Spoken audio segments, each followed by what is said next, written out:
Every day here in Thailand, your mental health resolve and your patience are tested. And when you've been here long enough, you build up a level of expectation of how things are here, and you just get on with life. It doesn't bother you anymore. Or you say things like TIT, this is Thailand. I think that was thought up by Bernard Trink, God rest his soul. Then again, there's people who don't have such patience, and they get annoyed with little things every single day. So much so that it becomes a permanent barrier in their mind that rational thinking can't get around. And they end up with this twisted point of view of how they think Thailand should be. And these are the people you do not want to argue with, especially online. I'm not saying there's anything wrong with moaning or complaining. I do it all the time and it clears the mind. I just don't like having arguments with people who come out with stuff like, if you don't like it here, leave the country, or if you don't like it here, you know where the airport is. These people think they've somehow shut you up or won the argument or got the last word, where really they sound like complete idiots.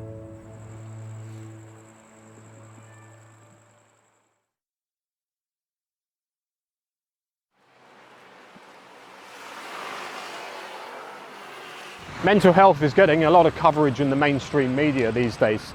And on one hand, yeah, it's a good thing. It's making people aware that anyone can have a mental health issue. But on the other hand, it's also confusing people, because what exactly constitutes having a mental health issue? Is it my disagreement with your point of view? Does that mean I have a mental health issue? We don't know. And that's the fine line. And sadly, it's also bringing out a few celebrities jumping on the bandwagon for a bit of publicity. One guy came out and said he had to lock himself in his room for 3 days. He couldn't come out with the lights off because he got laughed at when he couldn't tie up his shoelaces properly. And of course, he got an outpouring of grief on his behalf on social media, and bang, he gets a load of publicity. And it's idiots like that who are spoiling it for the real sufferers who don't have the confidence to come out and speak. And they're the ones still suffering in silence.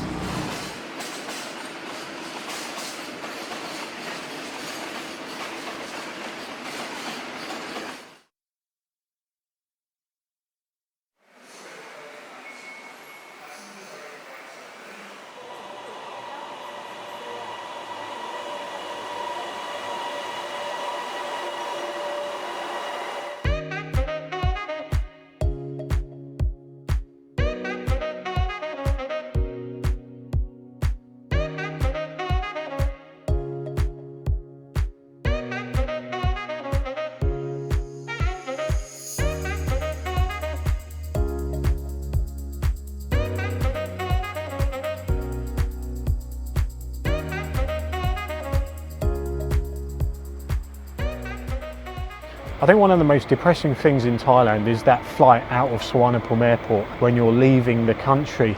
And especially if you don't know when you're coming back. I always remember looking down at Bangkok from the window, seeing it getting smaller and smaller, and just wishing that I could be back down there amongst all that traffic and chaos, even for another day or so.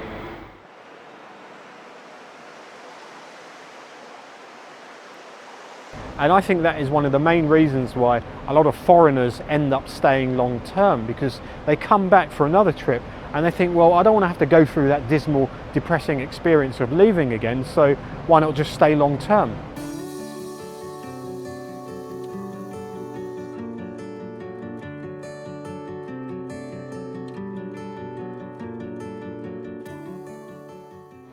Since the airport opened, there have been over a dozen suicides by foreigners here, and some people say it's because the airport is cursed with evil spirits due to its past as an ancient burial ground.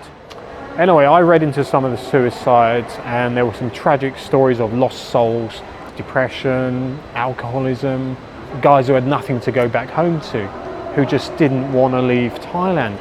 And there was one case where a guy was prevented from jumping, arrested, taken into the police station. He managed to convince the police after a while that he was okay and that could he go out and have a cigarette.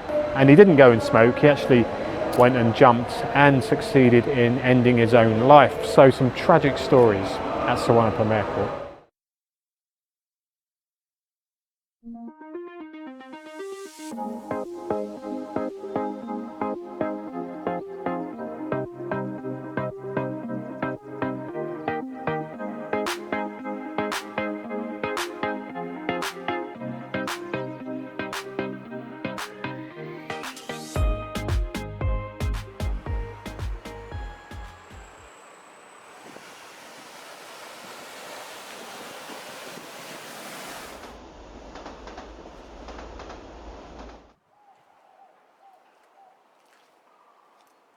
When you're new moving to any country, it takes time to forge new friendships.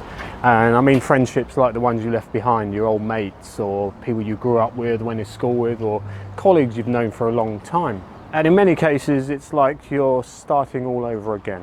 You'll find yourself having to integrate into a whole new circle of friends that you don't know very well, different nationalities, different walks of life, people with different tastes, and in some cases, people you don't even like.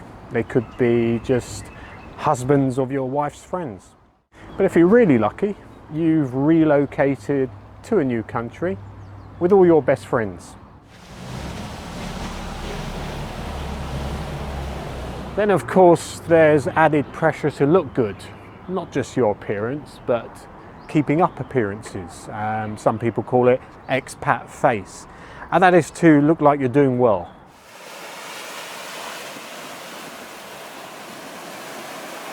And all this socialising you're doing, trying to find and make new friends, does it revolve around nightlife, bars and drinking? For a lot of foreigners coming to Thailand, it was those three things that attracted them to living here in the first place. But the old cliche goes, you can't live your life like that, surely. It's easy to become addicted to the nightlife, become an alcoholic, but I'm not here to tell people how to live their lives or be a preacher. That's not why I'm making the video. I'm just pointing out some of the obvious consequences. There's drug addiction, alcoholism, mental health problems, physical health problems, bad moods, always feeling on the edge, low self-esteem, delusions, suicide, homelessness. There's a lot of people going stir crazy out there.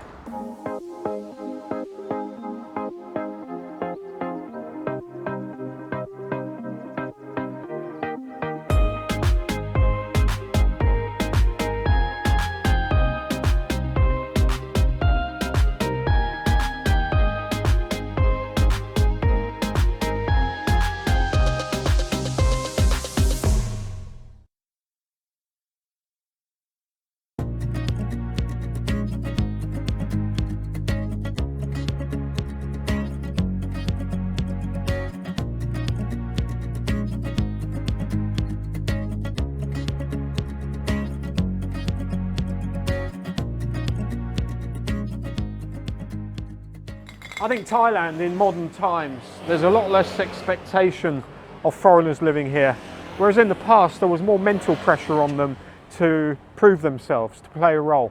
And what I mean is, 20 years ago, for example, everyone thought foreigners were millionaires, were stinking rich. They came here on holidays, they spent what looked like endless amounts of money, they tipped like crazy, they drank like fish, they enjoyed the hospitality, and quite a few of them came back to live very fulfilling lives. And there were others whose lives didn't quite live up to the potential they were hoping it would. And for some of them, it was not a happy ending. And there could be many reasons why it never worked out for them in Thailand. I used to read lots of these stories online all the time, and I noticed after a while that these success stories were never written or told with the same enthusiasm as the stories of failure, because the stories of failure would get the trolls and the experts excited, and they would come on and post comments telling everyone how they would do it better or differently. But these success stories, one thing I noticed is that the trolls didn't have nothing to say really. The best they could do is possibly correct a bit of grammar